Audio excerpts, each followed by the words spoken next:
place in a batch of 20 students and the acquisition of patient counseling skills. Actually, the basic purpose of assessment is what the students have learned about the counseling, and this is done to see the affective domain. And what is the predominant domain involved in that is the affective domain. And what is the number of students? 20 students in a small group. And the most feasible and valid instrument, the assessment method is observation. And most feasible and valid object assessment instrument, we use here a checklist we can use. Just we give the questions. First, like how the students grade the patient. Checklist is better instrument for that.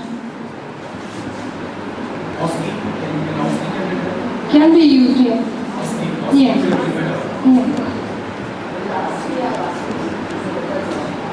Method of evaluation. Thank you.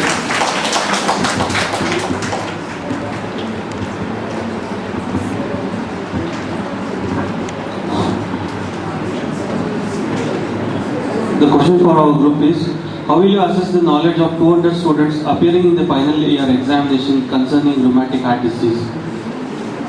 The basic purpose of assessment is the knowledge of the topic, and the predominant domain involved is cognitive domain, and number of students is 200. It's huge. That means to say whole class. And feasible and valid assessment method will be written examination in the form of structured essay question, as the topic involves various things to be highlighted by as a knowledge by the student. And this can be assessed by model answer. Why not logical thinking of type of questions? Like if you are basically and then question. It can be problem solving even, but the students assessed are 200. So I hope it will be a more structured essay question which will be valid for this.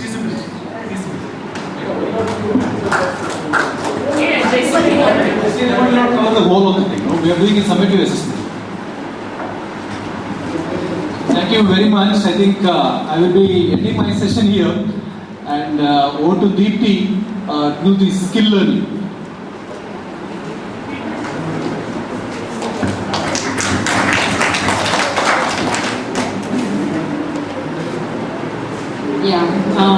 Feedback form. Please fill the feedback form for Dr. Jayasimha. Yeah. Before we start the session, I'd like to wish you all good morning. And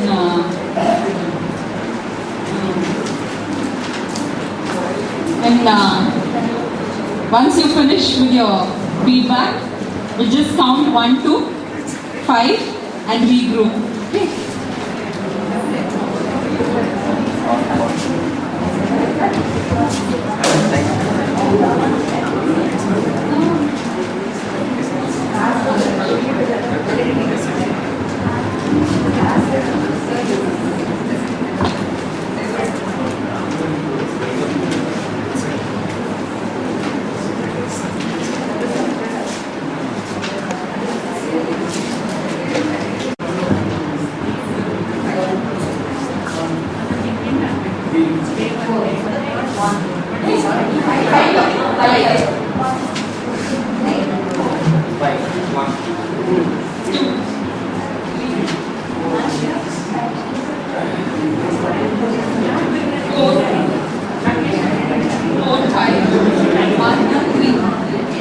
Now once and all come here, all the thumbs will go here, 3, 4 and 5.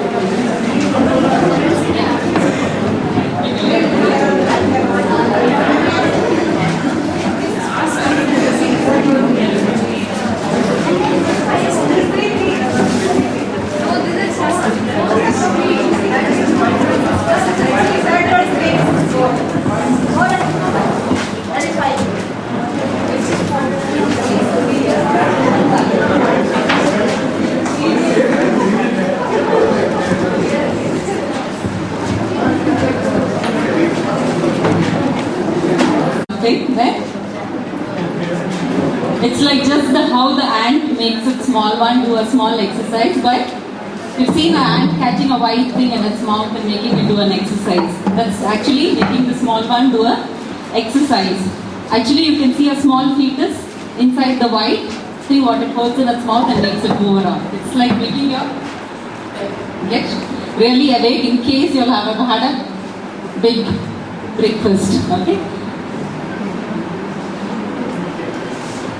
What is this you're seeing here? It's a nice painting. What is there behind the painter's mind? He's a real skilled person.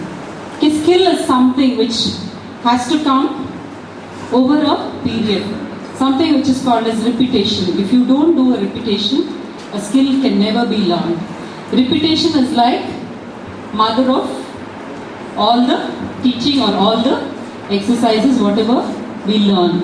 Okay? So whatever, repetition and repetition. Just like how Vidya Balan says, entertainment and entertainment. Here for a doctor to learn skill, you have to have repetition. Nobody, just because my father is a doctor, I can't learn a skill just because it doesn't come inborn. Even driving doesn't come inborn. So how were we when we just started driving?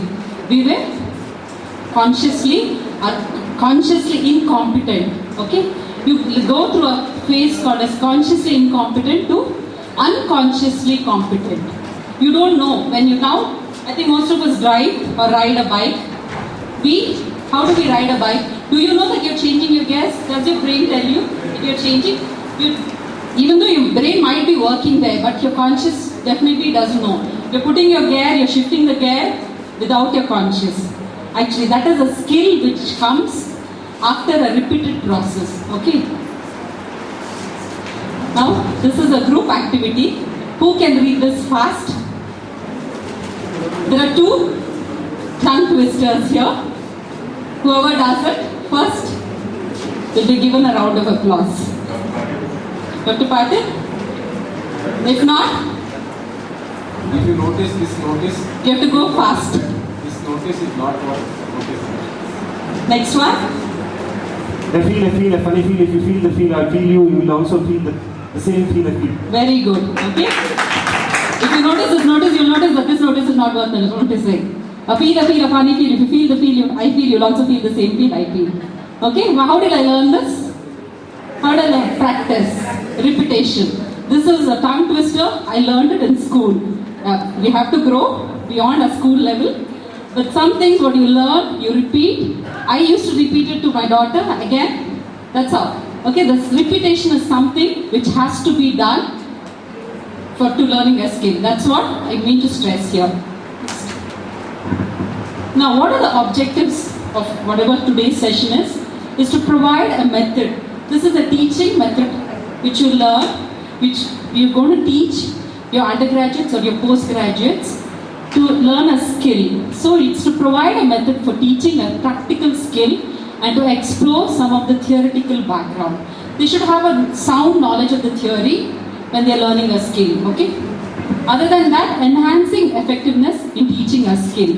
When you teach a skill to somebody, they have to be so perfect, at least as perfect as the teacher or better than the teacher. That perfect the person has to become when you teach a skill to somebody. And advantages of limitation of this 4-step learning of a skill. Whatever we are teaching, a skill learning is learned on a 4-step approach. I'll be telling you that later. Then applications in real practice. This 4-step method of learning a skill, the applications in real practice. Can you really practically do it or not? Okay. What is a skill? Just now I kept telling you all, what is a skill? A skill is important to competently perform a range of procedure. For instance, an ENT specialist, even to hold a nasal speculum itself is a skill. You don't know how to hold a nasal speculum? You don't know whether to hold it like this or hold it like this. That's what. That itself is a skill. Other than doing, as a pathologist, doing a FNAC is definitely a skill. You have to be competent enough, should know the procedure, advantage, disadvantage, everything. The inability to do so is a stressor for a new doctor. It's like getting into the kitchen and not knowing how to peel even an onion. Okay, that itself is a stressor. Now coming to as a doctor, this can be a stressor if you don't know simple procedures. And the way we teach the procedure definitely makes him a good doctor. Next. Skills, what does it range from? Just like how I said, holding a nasal speculum, it can be an intravenous cannulation, a cranial nerve examination.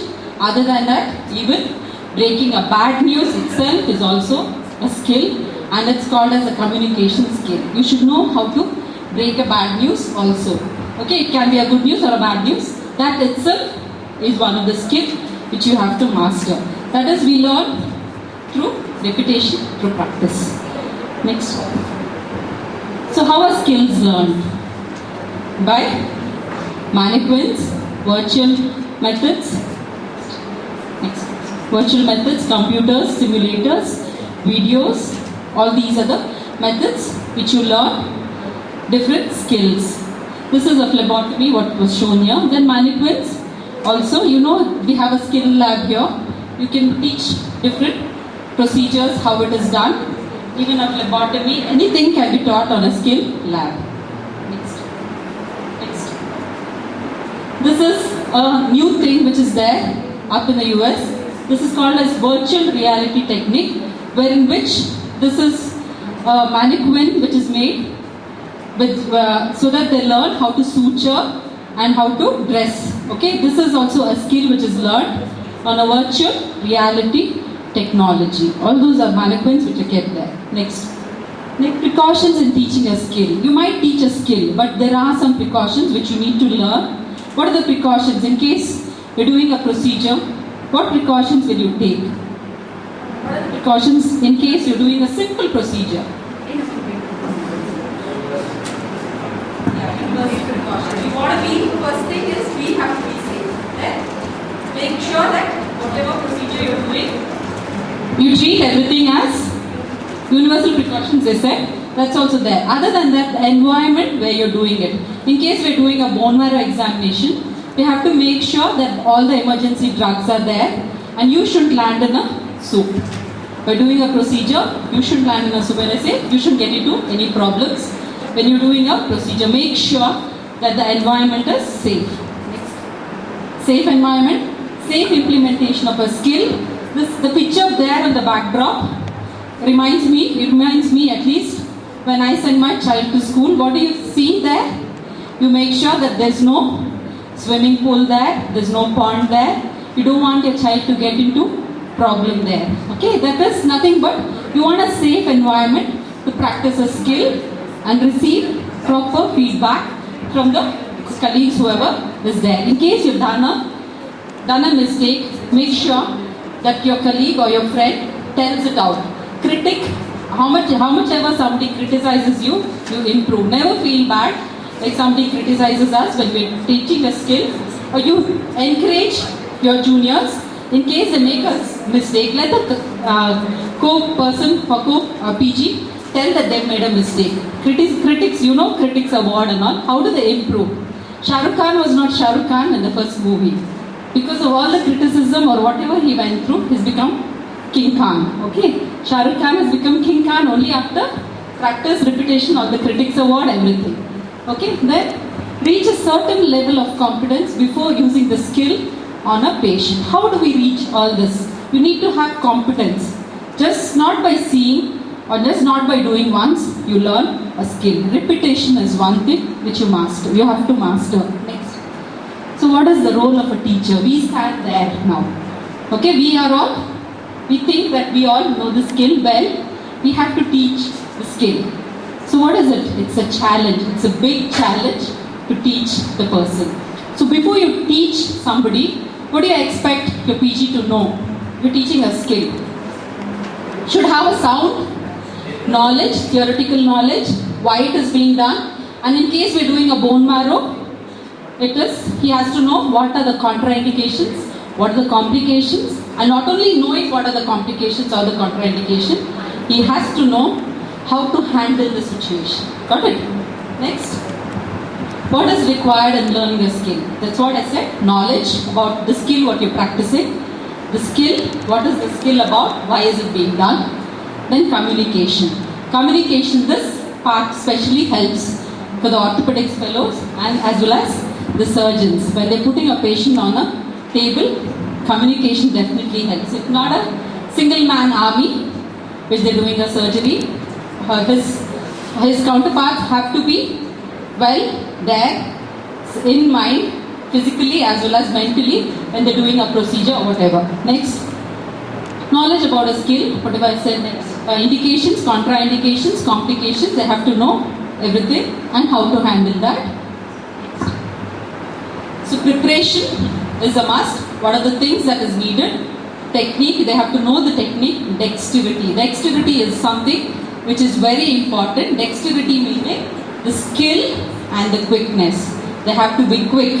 Otherwise the anesthetist will really go complain to everybody that surgeon is very slow. And definitely that's what happens if you don't have the dexterity in you. Okay, dexterity is something which is you learn again on repetition. Next, communication. This is what I was trying to tell. You see the picture, what has happened? That is why you lift on. When you say 1, 2 and 3, they have to lift. But what has gone wrong there? The patient has gone down, only one person. Okay, OT attendant is holding the legs and the patient has gone down. Okay, there was no communication here. The communication gap is what has, this is also a skill. 1, 2 and 3 they had to have lifted it, but sat for the patient. Next, see one, do one and teach one. This was a traditional method, seeing once how the procedure was done, then doing once and teaching once. But this has got its own drawbacks. Now, it fails to check whether the trainee can perform the skill well. Okay. Now, coming to the procedure, what we are teaching today is a 4-step procedure. This was done by Dr. Rodney Penton. This is from the Royal College of Surgeons. Other than his medical degree, he's got an MSc in medical education and a law degree too. Okay. He has framed this 4-step approach to skill management or teaching a skill. This is a very good procedure and we have actually taught our PGs, the first batch of postgraduates, we taught them the FNAC procedure and it really worked. Okay, we have done it practically and it really worked and they are really competent now to do a FNAC procedure even if we are not there. They're just 4 months old in the department and I proudly say that we've done it and they know how to do it now. Next, 4-step approach in teaching a skill. First is you demonstrate what you're doing without talking. Okay, you're not going to tell what procedure you're doing, they're just going to observe what you're doing. Okay, this is just a demonstration. Really demonstrate at a normal speed without describing the procedure. Okay, this is what you're going to do with the skill. So you better listen to whatever I'm saying now properly. So the trainee demonstrate the procedure without giving a description. Then the second step is trainee demonstrates while describing each step. Each step is being described. Next, the third step is comprehension. The trainee demonstrates while the learner describes the step. Here the learner is describing the step.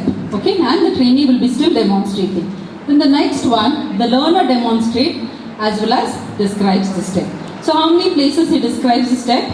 The learner twice and he listens once. Okay, listens once, describes it twice, but he'll observe it thrice.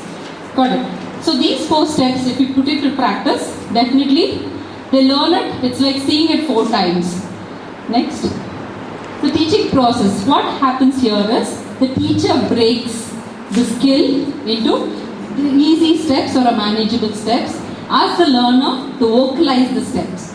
So you're not doing it at one shot. You're doing it after breaks and he can really have time to vocalize the steps or what are the steps which are being done. Next, provides repetition to reinforce the learning and correct mistakes.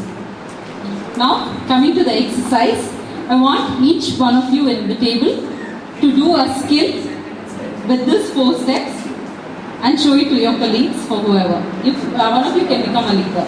It can be just like simple making a rocket or a boat or tying a tie knot or anything. Okay. One of you can become a leader and show the steps in 4 steps. About yourself. No. Yeah. We just finish in 2 or 3 minutes. Okay. It's a simple boat. Okay. It's raining and you want a boat to make or anything. 3 minutes.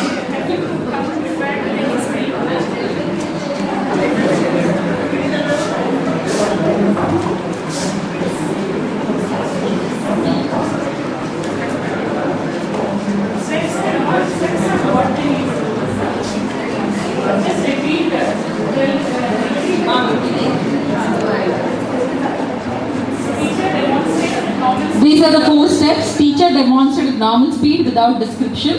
Then reconstruction.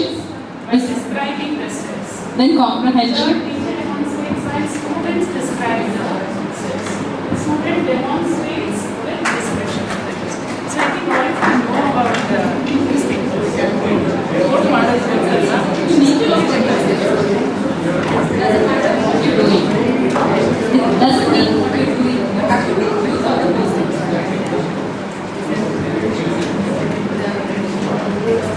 Let's just see this.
All of you are the students, yeah?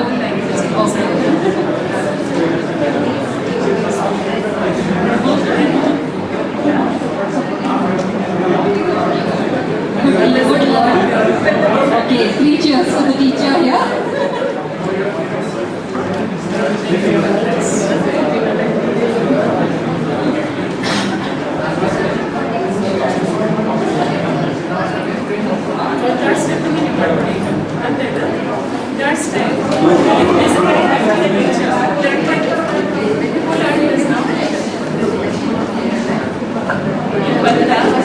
Then you be the teacher then.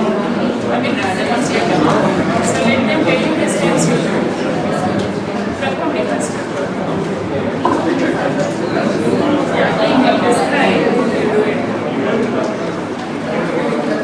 So just do it in front of the student, they observe. Luckily, we don't say it. So then describe the steps.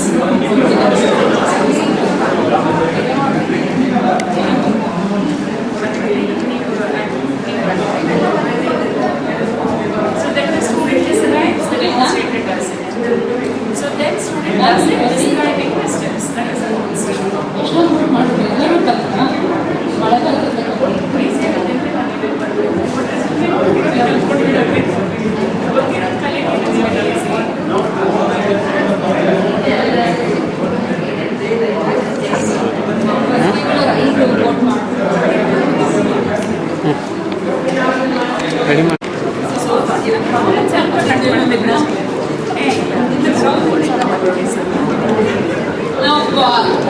All of you, I think, have learned this morning to rain and dark there because they have 3, 4, 5, 6 boats ready to go on sale.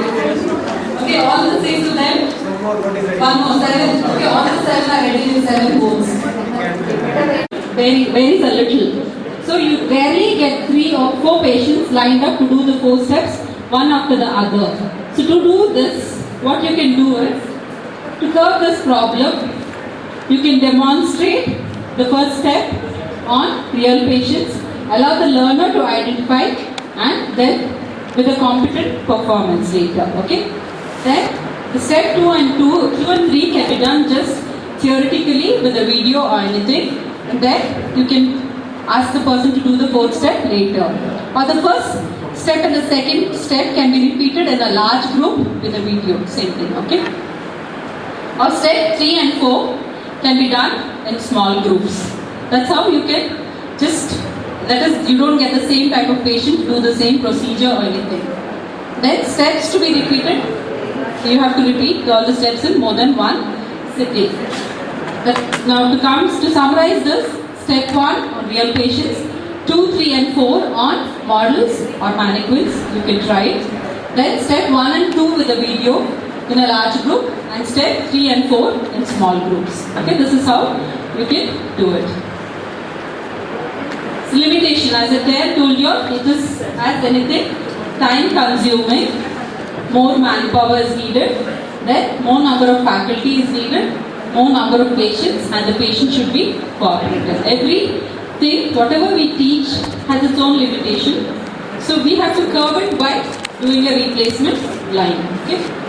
So this is what I told you, when we are learning driving. How are we when we learn driving? Unconsciously incompetent. That is when you're sitting next to your father or your husband, or in case father for men and husband for females, we were unconsciously incompetent. We just thought we can never sit behind the wheel. Then you become consciously incompetent. Here I would like to cite an example. That is the road which is connecting just next to the Jilla Panchayat, the road, it was directly connected to the highway. The first time I had learned driving a bit, okay, I could manage to move. But when I went directly onto the highway, I was supposed to go to the industrial area with my husband next to me. I just went in without seeing neither the left side. It was a single line highway. I got one on my head for my husband. Why? Because there was a truck which was moving high speed. That was when I felt unconsciously incompetent. Okay, but you have to get over this by learning the procedure, and you become consciously competent. You know that you can do the procedure, you become consciously competent. Now, the last stage when all of us are driving now, it is unconsciously competent. You just don't know, you just fly. You just know that you started your vehicle, then the next minute, you're already punching there. That's it. Okay? That's how it is. This is what the steps are to summarize.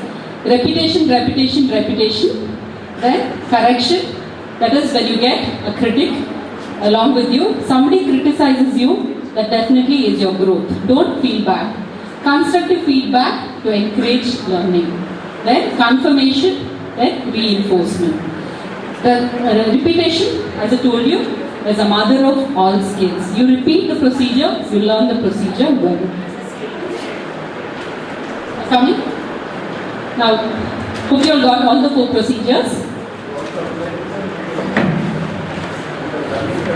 Because our last slide says this, we want our students to have a smile. You can see how many smiles there. We want our students to come out in flying colors with really learned skills. That's what I mean to say. If we are good teachers, this is the day which we all want to see. This is one happy moment which we all want to see, with our students coming out in flying colors, wearing their graduation crown on their head. Okay? Thank you.